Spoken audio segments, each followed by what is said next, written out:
Welcome to our webinar about a real estate update with Givens Estates and Vivian Snyder from Beverly Hanks. My name is Jean LaRoe. I'm the marketing director at Givens Estates, and we have today Leslie Lang, who you all know, and of course Vivian, who's our guest speaker.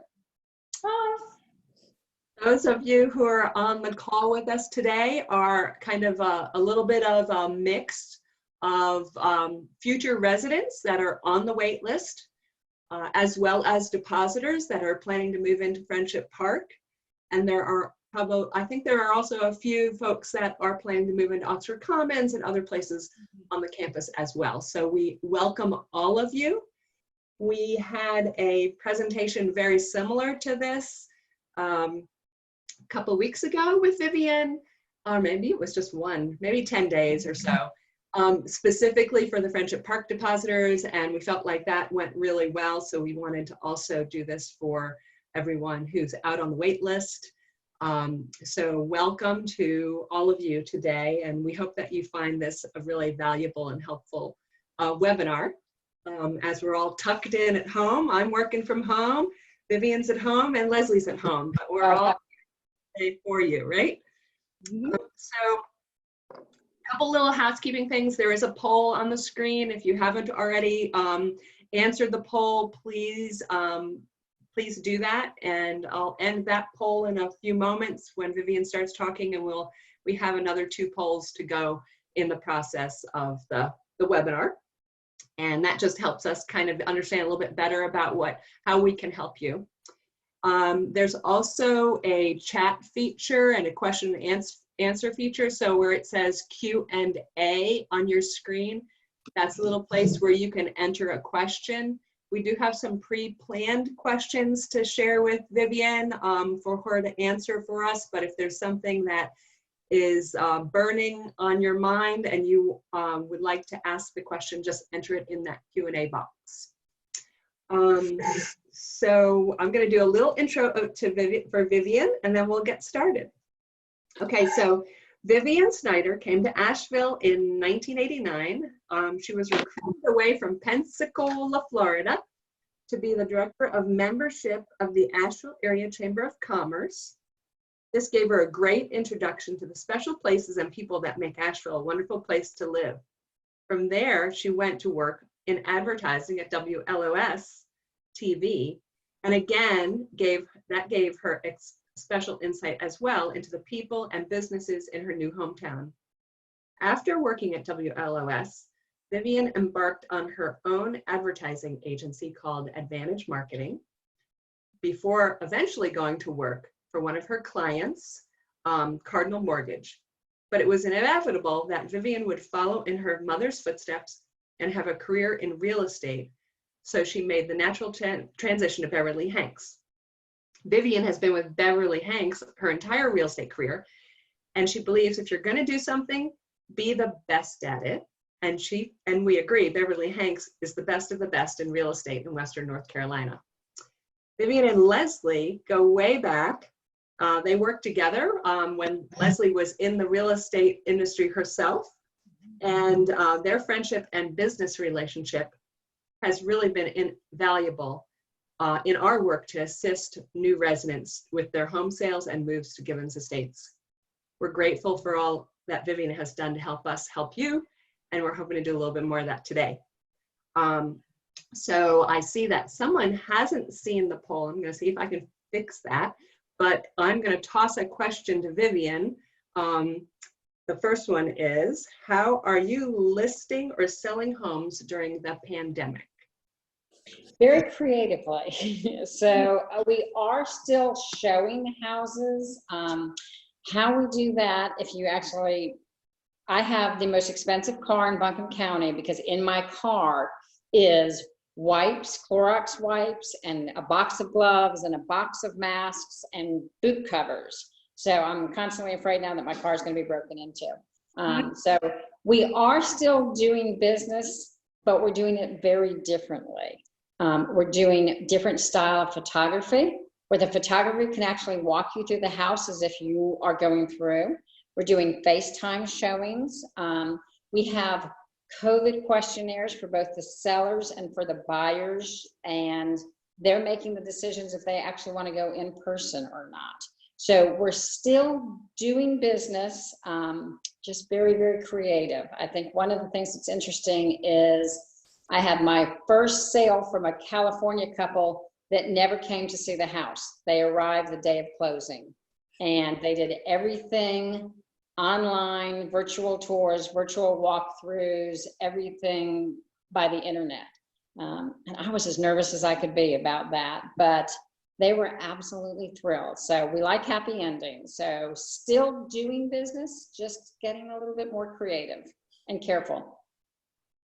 Great. Okay, so another question along those lines is, how is the pandemic affecting the home values? Number one question I'm asked daily on it. And so sincerely, I feel like that this is a health crisis. This is not a home crisis, a housing crisis yet. So if you look at what happened, and that's what we've been doing, is we've been comparing now to 2008, 2009 to see about our rebounding. And it's totally different. In 2008, 2009, when our housing market really tanked, for lack of other words, the 6 years building up to it all had out of control appreciation that we saw at, over 12%, for 2 years building up. The second factor back then is that people could get mortgage rates 99%, 100% stated income, so that we saw that people didn't have a lot of equity in their houses. So we had huge increases in appreciation or perceived appreciation. We had low equity, and we had an abundance of houses. So when the market hit, it naturally went down. That is not the case right now. In the past 6 years leading up to now, our appreciation has averaged just under 5%. And if you look historically, that's the way real estate has increased, is a 5% appreciation. Our supply right now for inventory on the market is the lowest that it's been in Western North Carolina in over a decade. And if you just look at the basic, when there's high demand and low inventory, it's naturally going to put upward pressure and hold those pricings. So we're not seeing that your values are going to go down. So hopefully that's good news. That is good news, because that's a big part of people's portfolios when they're thinking about moving to a retirement community, is the value of their home and the ability to make that sale, in a reasonable amount of time. So we do have some questions about timing. We're looking to sell our home in about 3+ years. What do you recommend we do to be proactive? Okay, there's lots of things to do. One of the things is that sometimes, depending how long you've lived at your home, you may have lived at your home 20+ years, and you may want to go ahead and get a pre-home inspection. I only like surprises on my birthday and Christmas, and I only like when they're good. So finding out that you had some things in your house that needed attention after you've been through a negotiation to sell it is not good timing. So go ahead and get a home inspection and see about being proactive, on your roof. Does your roof need repairs? Electric always has some hidden things, plumbing. So make sure that all of your mechanicals and your structure issues are addressed. The second thing that you can do is that if you've been there for the 20+ years and you're like me, probably every closet is filled, probably every attic is filled.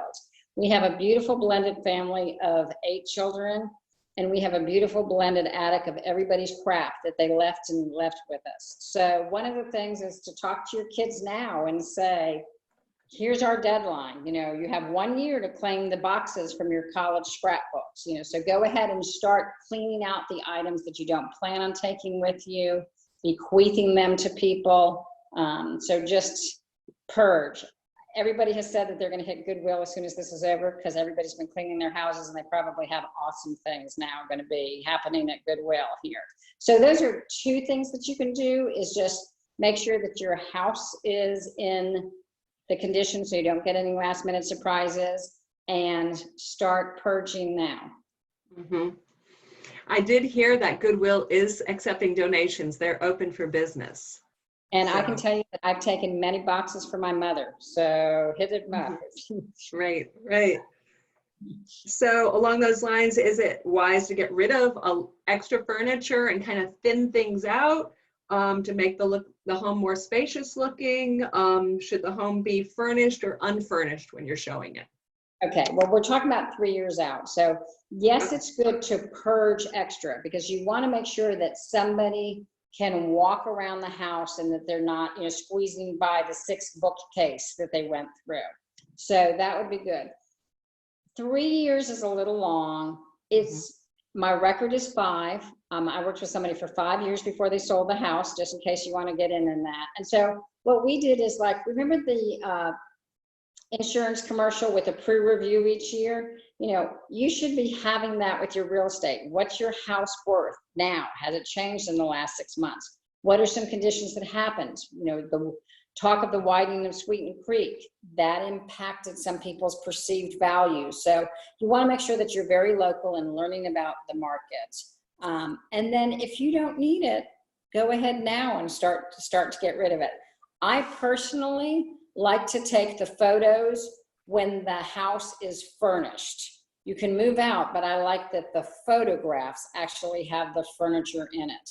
And I have worked with people before, and when they didn't know when they were moving and spring sprung and their yard looked the most amazing it's ever been, we went ahead and we got some pictures so that if they had to list in January, we weren't showing snow. We had those photos ready to go. So probably, listen to that voice. So when Jean just said, is it better to get rid of the furniture and the items that we're not using? If you heard a little voice in your head that said, I'm not getting rid of anything, listen to that. It's your house. If you heard that voice that said, oh, I need to do that, you probably need to do that. Mm-hmm. Those little voices, they can really, yeah. They really can. So also along those lines, is it better to sell my home as is, or should I spend money fixing up a lot of things or modernizing it? Like, I know that when I sold my home 7 years ago, white cabinets were just not popular, and now they are. So, how do you... Yeah, Chip and Joanne Gaines, we're all in agreeable gray right now. Right. So it is. I think what you have to do is that you have to talk with your real estate agent, and as you're looking at in the market, decide if you're going to do an as-is price, or would some repairs make sense to get you a higher price. Certainly there are areas that you want to pay attention to. So if you walk into a foyer, you probably don't want that 35-year-old light fixture hanging there, so that it may be an easy thing for you to change out that light fixture so that they have that, presence of walking in and not feeling it. The brass round cabinet pulls, my mother swears brass is coming back, but she's the only person I've heard say that. So a lot of times you can go with Lowe's, especially if you're stuck in, or Ace, or go online and get just new cabinet pulls and change those out, and they can give a different look to a house. So what you have to do is be open to having just that question and answer economic period. Is there something that you're going to do? You don't want to do something because you're going to paint everything agreeable gray because you've been watching Magnolia Homes or whoever she is, and then your buyer happens to love purple, and then they're going to paint everything. What I can tell you is that a buyer is always going to think something costs 5 times as much as it costs. So if you've got a crack in your shower tile, that's something that you may want to go ahead and fix. If you don't want to do your whole bathroom, you may just want to get a price on that so that you can show a buyer that we can replace the floor and change out the cabinets for X amount. But again, let your personal relationship with a realtor sort of guide you in what makes sense for you and your situation and what you hope to get out of it, because you're not going to get dollar per dollar out. Okay. So once we've taken our pictures and we've decided to list the house, and we're gonna start, having people come look at it. Do you recommend that a buyer stay in the home for showings so that they can answer, the seller can stay in the home and answer questions for the buyer on the tours? No, I do not recommend. It is easier. What you want to do is that you want the buyer to feel comfortable. And we are in the South and nobody wants to offend anybody. So if I'm walking into your house and I can see Jean's green door behind me and I just cannot stand green, I don't want to say anything that go, oh, it's green door, that could offend. So I think that the first showing that you try to make it as neutral as possible, the lights on so that it's bright, let the agent work, their agent walk them through the house. There are tools that you can use. So I have books made for every single listing that I have that gives some information. I have little picture frames that I put up that sort of give some information like a tour. So have those there and maybe get them to the agent ahead of time, but don't be there for a showing. When there's a second showing, a third showing, maybe at the home inspection is a good time to say, would you like us to hang around for a couple minutes and answer any questions, and then we'll stay out of your way. Okay. And then what would be good things to, what are typical things that buyers want to negotiate? If they're making an offer, everything, I know. What do you see as common requests, like especially after an inspection report's in and everyone kind of knows everything they're dealing with? What do buyers ask for? With communication. Right now in Buncombe County, our list to sale ratio is 97%. But then you have to break that down to what's your neighborhood. So you should know your list to sale ratio on your neighborhood. And then be able to pick an agent who can explain the value to someone. So in one of the ones that we just did, it was a vacant house. They came in and the heating and air conditioning system was working, but it was 27 years old. It used a kind of Freon that they don't make anymore. And so the buyer wanted brand new air conditioning, even though it was working. So that was just a back and forth negotiation. What they really wanted to see is how much money, how motivated was the seller to close at the time. So one of the things is negotiation is just discussing dead presidents. Be very comfortable talking about money. If you are negotiating the deal, don't feel like at the time that you go under contract, you gave away your house, you're at the rock bottom, you're agitated before you even get there, because there are expectations that after someone does an inspection that they may ask for things. If you haven't seen a North Carolina contract in the last couple of years, there's a new term called due diligence. And that is a negotiated time period where a buyer can do any and all inspections they want. So they can bring in a sage reader, make sure that the house has good juju. They can bring in a plumber and see, that their intentions are to redo the kitchen. They'll do a home inspection. They'll do their mortgage. It's that time period that they negotiate.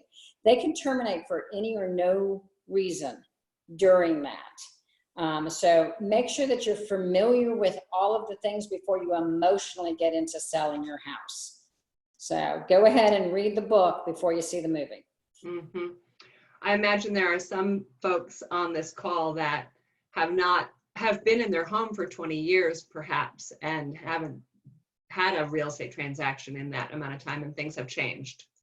Yeah, and things have changed in the last 4 years if you did it. And to be honest with you, thanks to COVID, things changed since yesterday. So we're constantly seeing that. So during a real estate transaction, there is a lot of different documents that you're dealing with. And my husband is a reader. He's not going to sign anything until he's read it. I am not a reader, so he reads for us. If you're that reader type, get all of the documents ahead of time. What you don't ever do is you don't want to make a decision in a confusion. So you want to make sure that you understand, okay, this is what I'm expected of. This is what could happen for plan A, plan B, plan C, etc. So go ahead and get a copy of the North Carolina, who makes it, North Carolina Real Estate Contract Offer to Purchase, and some of the other documents and disclosures that go with it. Okay. And so, for folks that are moving into Givens Estates, which we hope everyone on the call is that's their plan. They pay an entrance fee to move into Givens Estates, and sometimes their homes may not be sold by the time they're ready to move in. Can you talk a little bit about bridge loans and how that might work? Okay, so the new bridge loan is a little bit of an old term. Yeah. The new term is HELOC, which is basically a home equity line of credit. And you cannot get a home equity line of credit if your house is active on the market. So if we're talking a couple of years out, and let's say that my home is worth $500,000, and I'm lucky enough that my mortgage balance is $100,000 or under, and I have $400,000 equity sitting there, I can go to the bank and I can get a line of credit, which is going to have low closing costs, and I'm only going to pay interest on the money that I withdraw. So I had one situation where a seller had been in there. She got the home equity line credit out. She fell in love with the house when she was doing an open house. So she bought that house before she sold it. She used the equity line. Her house literally sold within 30 days. So it paid off the equity line at closing, and she never really had any. But what you have to do is you have to sit down when we talk about a plan A and a plan B. Which is more comfortable for you? Do you want to wait until your house sells before you move? Do you want to move into temporary housing? Or do you want to use an equity line and let the chips fall where they may? You know, is it easier to move or to stay? I'd like to add that a lot of times when people are moving into Givens Estates, their closing may be a day or two with the closing with Givens, maybe a day or two before the closing on their house, because the buyer of their house is assuming they're going to be out and all of their things. So they want to put all of their things in their new place at Givens. So using that equity line, they can pay the balance of their entry fee, have their closing another couple of days or whatnot, and then it's just you've had the loan 2-3 days maybe. So a lot of people do utilize that. A lot of people also borrow from their own investments if they didn't want to go through a whole equity line. But right now, a lot of people aren't wanting to take anything out of their investment, so that might be changing. So you might be leaning more towards the equity line of credit as well. So I think you can borrow up to 85% of the equity of your home. So you'll just have to look and see how much you owe versus all of that. But usually people stay within the line of no more than the value of their home is what their entry fee is. Not always, but that seems to kind of be in line with that.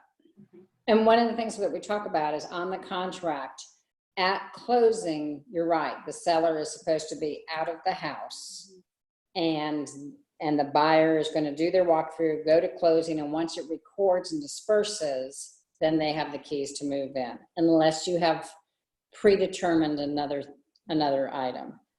So I think that, you know, again, the time to address an equity line of credit is before your house goes active on the market. So sometimes people, that's what makes people determine whether or not they want to be on the wait list or the ready list. I'm just going to kind of recap on that. So most people here are at least on the wait list, but you don't know when you're going to move. You don't know when you're exactly ready, or maybe you're ready, but you don't know when Givens is going to have what you want come available. So that's what I call the chicken and the egg game, because you don't know which is coming first. If I sell my house, is Givens going to have my place? Well, and then vice versa. So people don't preferably want to move twice. But I ask people, or they ask me, when do I know it's time to get on the ready list? So I ask people, are you ready to pack? Are you ready to have a sign in your yard? Do you see yourself living at Givens Estates within like an 8-month time frame? Because we don't know when I'm going to have something available. But if you're like, no, I would not even be willing to get a box or pack or anything, then you're not ready. But if I had the right thing, and if you were thinking of starting that process, then you want to get ready. Then at that point, if they don't already have a real estate agent or somebody that they're planning to work with, I say talk with an agent and make sure that you kind of get an idea of your days on the market. Vivian, I'll let you explain absorption rate in a minute. And getting an idea of how long is it going to take for me to sell my home. If it's going to take 18 months, then you might want to get started. So ready list means that you are ready for me to at least inform you of an opening. If you're not ready to do any of that at all, then you can remain on the wait list and you're not being called. So when you are on the wait list initially and you pay your deposit, you are given a wait list date. Then when you tell me you're ready, I take that wait list date and you are moved to the ready list, and everybody on that ready list is in order of their original wait list date. So if you're not really ready, it doesn't behoove you to get on that list or not, because you're still going to be in the same position regardless of that. I just wouldn't call you if you didn't tell me that you were ready. So Vivian, could you explain days in the market and your absorption? Because that always helps people kind of get an idea of how long it's going to take you to sell your home. If you live in a subdivision, and let's take like Southside Village, for example. If you live in Southside Village, what you want to see is how many houses are active on the market today, how many are under contract, and how many have sold in the last 6 months. So if I'm looking at Southside Village, we've got the cameras here, that there's 3 that are active today, and there's 7 that sold in the last 6 months. And the average days on the market was anywhere between 4 and 251. So what I assume is that there is basically less than 3 months worth of inventory. That's the absorption rate. And anytime, and if you look at Biltmore Park and a price range, it can be totally different. I mean, the last ones that have sold were multiple offers. So what you want to do is you want to do a snapshot, if you live in a development, of what's happening in my neighborhood. What's the average days of the houses that have been on the market for sale? How many months of inventory do I have? And when it gets under 6 months of inventory, it's really a seller's market. If it's over 6 months of inventory, it's a buyer's market. So that's where we're sort of watching right there. If it's under 3 months worth of inventory, it's really a seller's market. And in a lot of cases, in a lot of neighborhoods in Western North Carolina, that's what we have right now. So that's to help you decide on an absorption rate, if you will, as far as what's the average time. And then if my house sells in a day, am I going to freak out, because I don't have a place to go. So again, going through that, we have before, buyers don't love to give seller occupancy, but we've written that in before. Or you can actually advertise it and say that, that I'm coming on the market on May 1st, but sellers need occupancy or closing after August 31st. So again, what our jobs are is to create a marketing plan that suits your individual needs. Somebody asked a question on what happens if the buyers change their mind at closing. So you're out, and if you see that they've given you a due diligence fee, they've given an earnest money. So let's say that they've given $15,000 earnest money, and you're supposed to close on August 1st. And you get to August 1st, and the buyers have not closed. They haven't come, they haven't closed. In very fine print in that contract, it says that either party, a buyer or seller, may delay for up to 13 days as long as it is their intention to close, and they give notice. So it may be that you're supposed to close August 1st, but their lender's getting a loan package late, that their moving truck got delayed, something along that line. It's still going to close. Could be the exact opposite. You're supposed to close August 1st, and you as the seller, your movers, truck broke down and you got to move the next day, so you've got to postpone closing. So it works both ways, and we do the best that we can. If after due diligence, the buyer terminates for any or no reason at all, you keep the earnest money. So they forfeit the earnest money if they have not closed within 14 days of the closing date of that contract. Now, I'm happy to say that happens very infrequently. So it just depends on how much earnest money that you're getting, and make sure that your costs are covered. real estate is not 100% science. It's a lot of risk and reward. Another question was, when do I paint? And I would say that depends on how much stuff you have on the walls and what your plans are. If you have a lot of, if you have 200 pictures, and luckily you can see that I have one, but if you saw this wall, it was totally covered with pictures, 8 children, lots of grandchildren, lots of pictures. I know that I needed to get off and sort of repaint. Nothing in the contract requires you to paint as you leave. So that should be negotiated with a buyer ahead of time, on if they want you to take down the hardware and repaint. But what you want to do is you want to look before you put your house on the market through a buyer's eyes. Is your house showing the way that you want it to show, the way to bring the most money? Jean, questions are coming in and I'm busy doing glasses and stuff. Can you read Okay, I those can help you with questions? that. There is a question for Leslie. What's the wait list date? What does that mean? So the wait list date is for someone who has paid a deposit. It is of $1,000, and it is applied towards your entry fee when you do move into the community. So the day that we receive your deposit, that is your wait list date, and you never lose that date. Some communities, like, they'll call you 1, 2, 3 times, and if you've turned them down, then you got to start all over. We don't do that. We have your wait list date, and then you keep that date, and then you're either on the wait list or the ready list. Ready list are people that I call and notify of openings. Waiting means you're waiting. You're not ready, so I'm not notifying you. So people will get on the wait list years before they're ever ready to move in, or maybe they'll go directly to the ready list when they join. So everybody is different. We have almost 600 or 700 people? Definitely over 600, 650 maybe. But they're not all ready. So on average, I'd say we usually keep between 40 to maybe 60 people on average on our ready list. So sometimes if you have an opening, people are like, well, I thought you had all these people on the ready list. Well, it may be that that's not what they want. So it just depends. Mm-hmm. Varies. And people are on the ready list in order of their wait list date. Right. So that follows them and puts them in a priority order based on, if you joined the wait list in 2009 and someone else joined in 2019, you would be ahead of them on the list for whatever residence your preference is.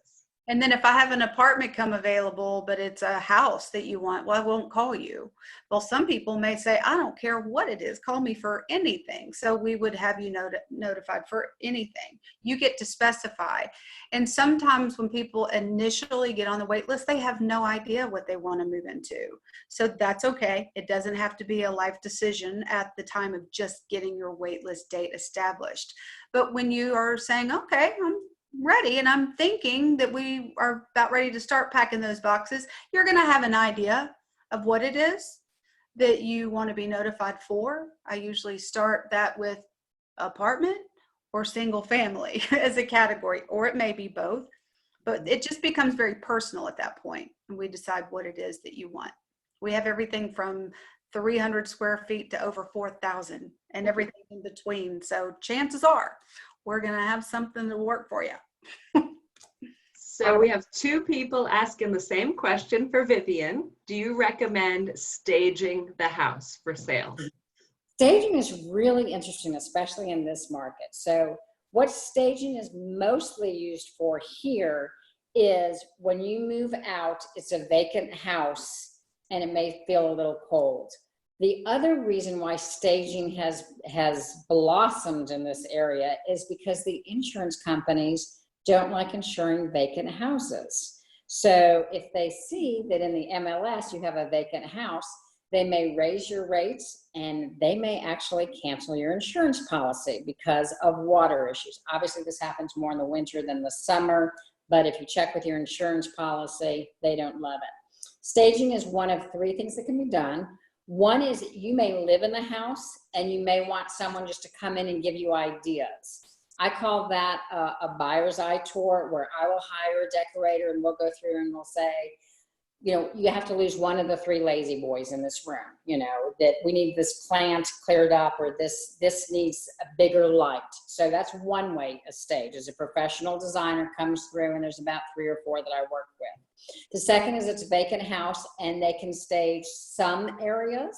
They can stage the whole house. They'll give you a proposal, and that's usually a fee up front, and then covers so many months, and then you pay per month after that.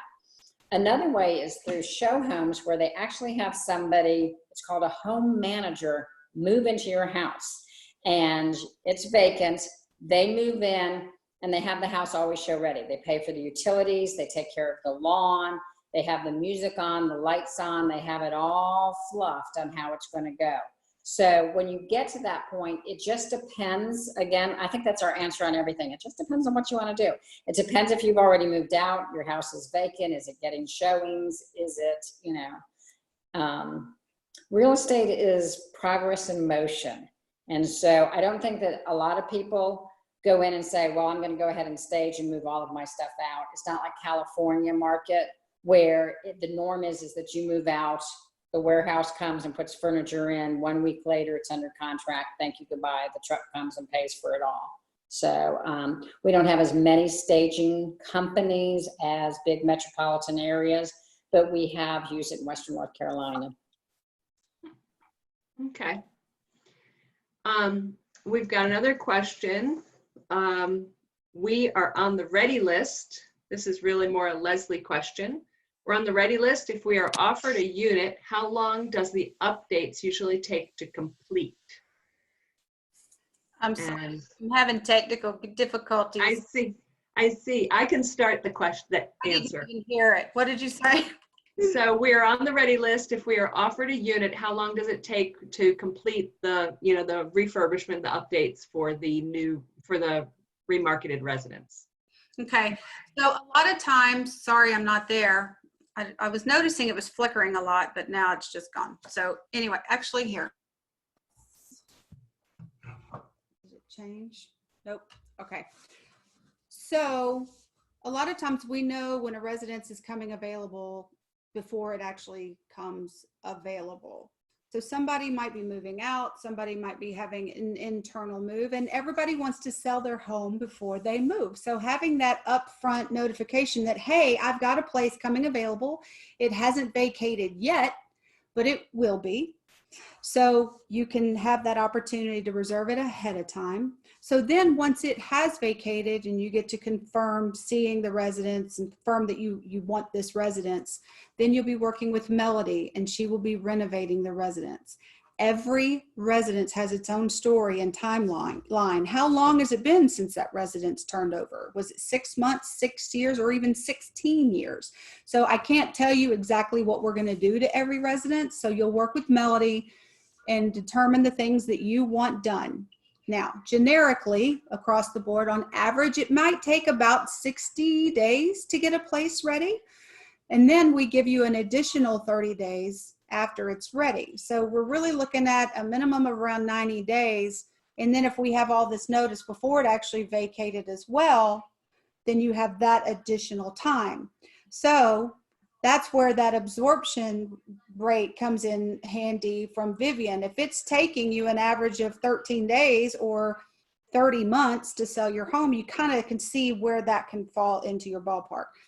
So that's why I say if you're further than 8 months out of thinking of being ready to move, you probably shouldn't be on the ready list, because I would probably be calling you and stressing you out and offering you something and you're not ready, or vice versa.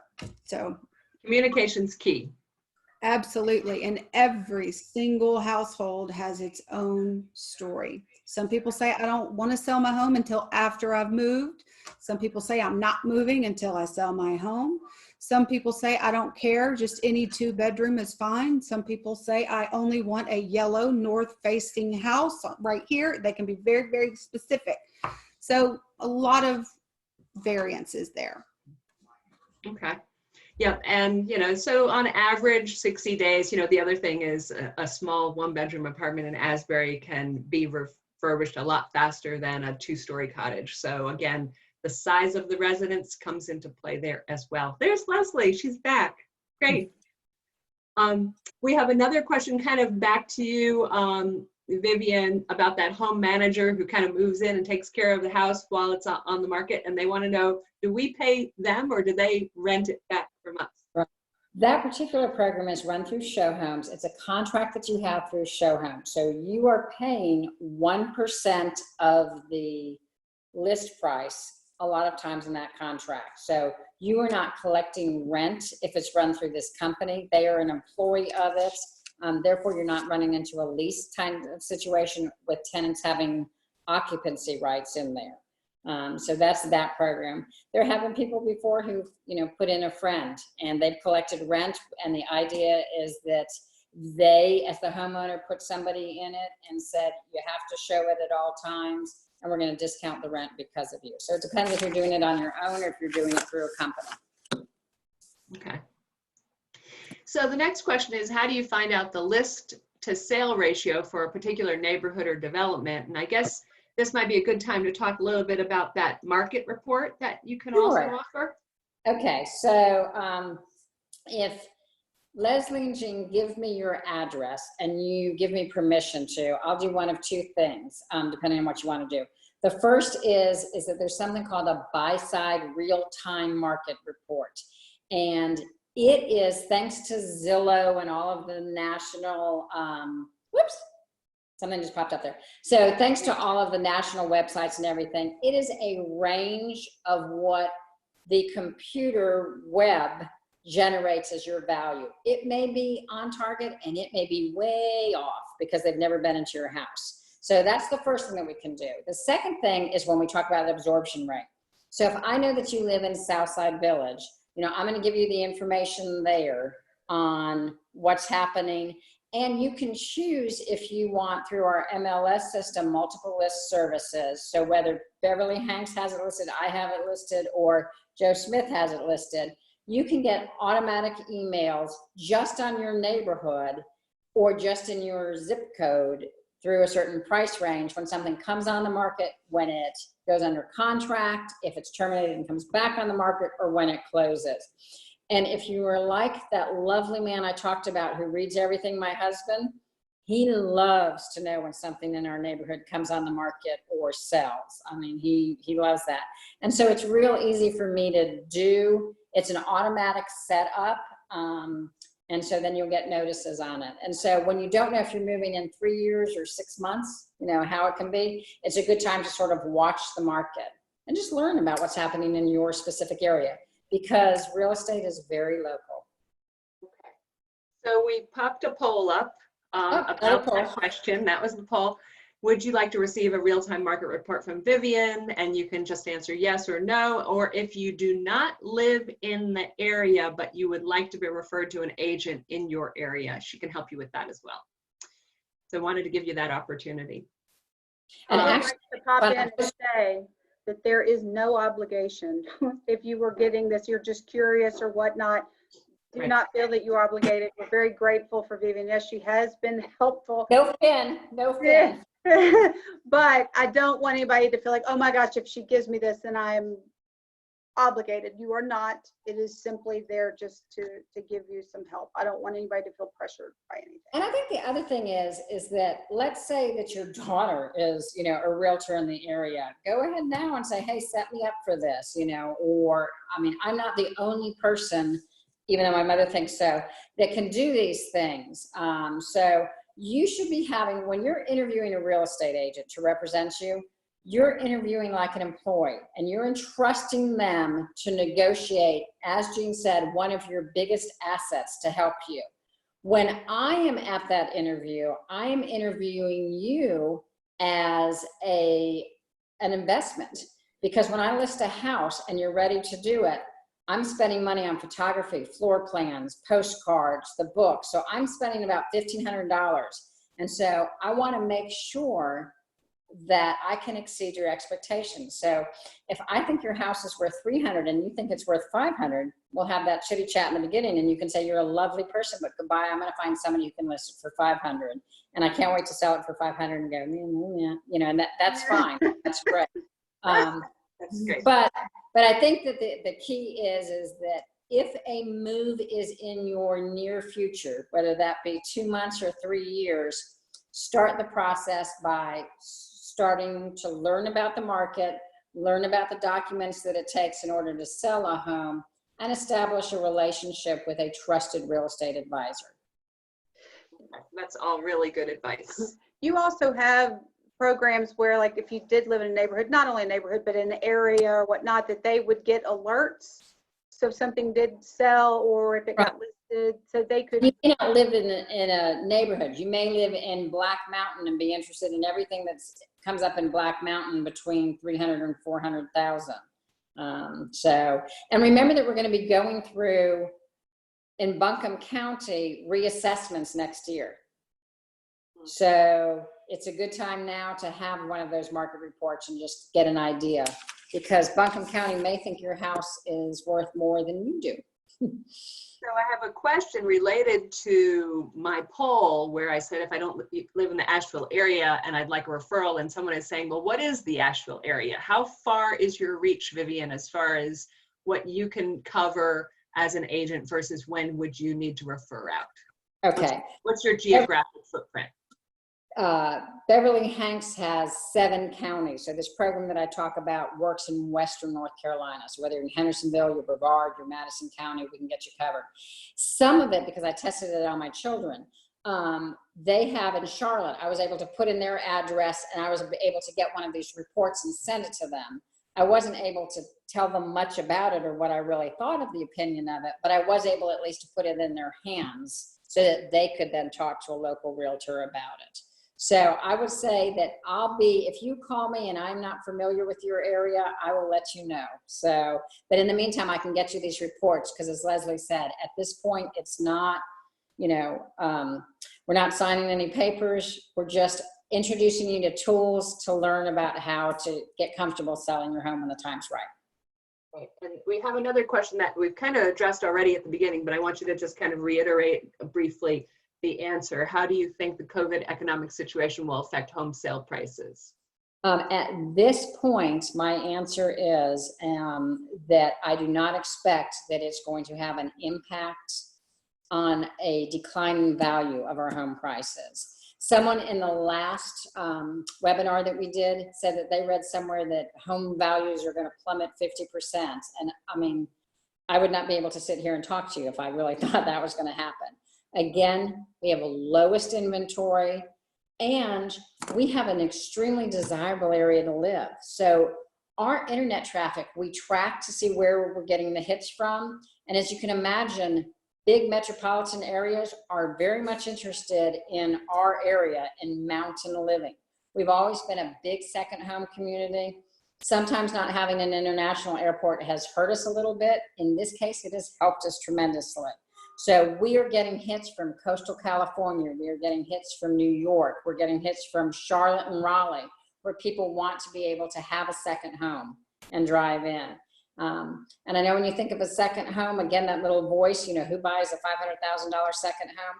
I sold earlier this year someone who was looking for a $4 million fourth home. So I see you, Leslie. I did the same thing when I heard that too. So all of those things, our area is very desirable and we're expecting our values to hold. That's really good news. So what would you recommend to a seller who has a pet cat? What do people do? Cats aren't as amenable to, random visitors coming into the home perhaps, and you can't throw them in the car and take them with you every time you have a showing. So what do you do with a pet cat? Cats are more hard than dogs without a doubt, but not as hard as birds, so that it gets interesting. So one of the things is that we need to know, because cats get a bad rap, they don't have a good marketing person, there are people that are allergic to cats. So what we try to do is we try to make sure that there are no cat merchandise in the pictures. So the cat condo we take out for the pictures, we put away the cat bowls, those type of things. Oftentimes you can, and I have scars on my hands to show it, where we've tried to get the cats into the laundry room for a showing. That's always fun. If your kitten is indoor only and you do not want that cat to get out, you might ask your real estate agent to accompany showings. and see so that they can guard the door. We do funny little dances when we're at the door to make sure that the cats don't get out. So we'll just include those in any showing instructions. And if I represent a buyer and I have a client that's highly allergic to a cat, don't get insulted if they ask you if there's a cat in the house ahead of time. Okay. All right, we've got a couple of questions that are really Givens related. So Leslie, I'm going to toss this one to you. We'll give Vivian a little break. She can rest her vocal cords. With COVID-19, are people moving into Givens Estates now, Leslie? Yes, yes, they are. And honestly, when all of this started coming and we're talking about working from home and all that, I really thought that we were going to be a lot slower than what we are. And we have not slowed down. We're showing reports, same amount of leads are going out this month compared to last year, believe it or not. In fact, a lot of people are sitting at home going, I don't want to be isolated here. I want to be in a community and I want to be safe. And if you haven't heard the webinars of us having all of our key leaders on there, and if you want to receive a link to see that, that's a whole webinar in itself. I'm happy to share that link with you, and that will tell you a lot of information on how we're staying active. How are we having social distancing without having to be secluded and locked up in our residences? There's a lot of things going on. Meals are still, being done, they're being delivered. We're not having big dining venues all with everybody crowded in, but nobody's missing a meal. I think that's everywhere. Anyway. So we do, we're moving people in, and when they do move in, they have to self-quarantine for 14 days. And we support them with meal deliveries and personal shopping. We are offering personal shopping to all the residents, but especially those new people that are moving in and can't get out. And we have on average, about 2 to 3 move-ins a month. And we had 2 this month. We have 2 scheduled for next month, and we have 2 already scheduled for June. So we're staying on track with all of that. And then also today we had somebody that was scheduled to move in, and they were really worried about, my house may not sell, what are we gonna do? And I said, well, let's push your closing as far out as we can. They put their house on the market and it sold that day. So now she's like, I'm so sorry, but can we please move it up? So Melody is trying to work on getting that squared away and getting the date so that we can help them, because their house is selling too fast. So again, that's where Vivian is talking about. The inventory is so low that, things are selling really quick. So here's a follow-up question related to Givens. How is the current stock market and financial markets affecting the availability and prices at Givens? It hasn't changed anything. We're all holding on. Of course, everybody is concerned about their stock market and their portfolios. That's whether you're moving to Givens or not. I think that's a very common concern right now.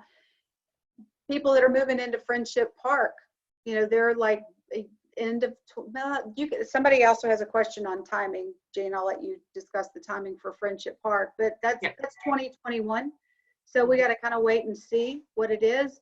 So we were looking at some reports yesterday, Jean and I, about the average of where the market has gone down and how does that affect availability and affordability for people, and everybody is still fine. So we don't have any major concerns, but of course some people are a little nervous about it. But well, and on that individual basis, we can kind of evaluate people's situations. If you've had a tremendous decline in your portfolio or for some reason, we can certainly look at that and look at alternative options on the campus for you if necessary. But what we have found so far is that, like Leslie said, people they're conservatively invested for the most part because of the age group that we're working with. But again, we'll certainly look at everybody, individual situations if they have any concerns. So reach out to Leslie if that's the case, if you want to kind of review things. Okay, I've got, well, I know we're getting close on time here, so I want to, I'm going to close this poll and open up one last one as we continue to talk. This one is, do you want to talk to Leslie about your current situation? So just, I'm not going to pop that up. You can push it off to the side and answer it at your convenience. We have a question about a dog. I have a dog that sleeps in a crate. Do I have to move the crate to the garage or somewhere for every showing? No, just in your showing instructions, it's good to give the name of the dog. You probably heard Bronco, the wonderful chocolate lab puppy, bark during this. So if I were listing my house today, I would let the agent know that there's a chocolate lab puppy named Bronco in the laundry room crate, or in the bedroom. You may decide if you want to leave a treat and let the agent know, because some people have done that before, is that there's a treat for Bronco on the counter if you just want to give it to him. The other thing that you can do is really request that when the agent leaves, that they go ahead and call either the list agent or call showing service to get in touch with you so that you can get home and get Bronco out as soon as possible. Great. Okay, let me just look over here and see what else we've got on questions. I've got a couple places where I need to check. Okay, so we have a question about, does Givens have plans for dining services other than in Oxford Commons? Leslie, would you like to answer that? There's nothing inked on paper saying exactly that we'll have anything other than Oxford Commons. There's consideration, so I'm not making any promises on it yet. They're going to be building a new assisted living. They haven't even designed the building yet. So do you want to hear the story of what Jean and I are going to be asking for versus what is actually going to happen? So stay tuned on that. But in Oxford Commons, if you're not already aware of it, we are doing renovations to all the common areas. They are updating a lot of the areas. They're adding a second dining venue in Oxford Commons. In the Oxford Commons lobby, there's going to be the Social Brew. I like to call it an upscale Panera or a Dean and DeLuca. That'll be open before, during, an hour, and after the main dining room. So you're going to have more casual atmosphere. Wine, beer, tapas, sandwiches, salads, quiches maybe, who knows, but it'll be a really nice thing in addition to the dining room downstairs. So dining room downstairs comes with a lot of different venues, whereas right now it's all in one place. So we're going to have the marketplace, Market and Craft is what the name of it is. And so you'll be able to go in and maybe buy some fresh local honey and some produce, to kind of like a little market where you can buy things and take it home. Maybe some pre-cut meals for you to cook at home. Maybe it's already cooked and you take it home. They can make things to order, but it's more casual. You're taking it with you, or you're taking it to the table and eating it. But then there's also Tureen, which will be the dining room where you have full service. They seat you, they get your drink, your food order, and whatnot. They'll also have an area for fine dining as well. So lots and lots of dining venues. Right. And one last question back to Vivian. We have someone who has a home out on Lake James, and do you know anything about that market out there in McDowell County? Oh, it's funny. We had a Lake James person in the last meeting too. So what we did is we looked in Nebo, and again, that we'll be looking for that. I think that there were 10 when we looked in Nebo and said on the lake. There were 10 that had sold in the last year, 13 for sale, and 3 under contract. So that market is still doing well, depending if you're on the lake or if you're just near the lake. Okay, great. Well, we are just out of time now. I want to thank Vivian and Leslie for their time today, and of course thank all of you for joining us. We hope that you had a good experience with our technology and our webinar here, and please reach out to us if you have specific questions that we didn't get to today. We'll be happy to answer anything for you, give you an update on what is available at the campus. If you're interested in just kind of getting the ball rolling on a move, we'd be happy to help you with that. And also, if you want one of those market reports from Vivian, we can set you up with that as well. So look, also keep your eyes open for more webinars to come from Givens Estates, because this seems to be our new normal, and hopefully we're getting better at it. Let us know. I never heard of Zoom before this, so I mean. I'd like to say one other reminder that if you are interested in any of the other previous webinars, like I had mentioned, us talking about how Givens is operating during this pandemic, if you are interested in that, send me an email. My email address, llang@givensestates.org, LLANG@givensestates.org. This webinar is also being recorded, so we will be able to send out this link and you can share it to anyone else that might be interested, or if you maybe had to leave early, you're not here and you're hearing it, but you'll hear it later, or if you came in late and you missed anything, the whole webinar has been recorded. Right, we will email that out. All righty. Thanks again. Have a great rest of your day and have a good Friday tomorrow. Thank you. Bye-bye. Bye, everybody. Bye, Meredith. Bye.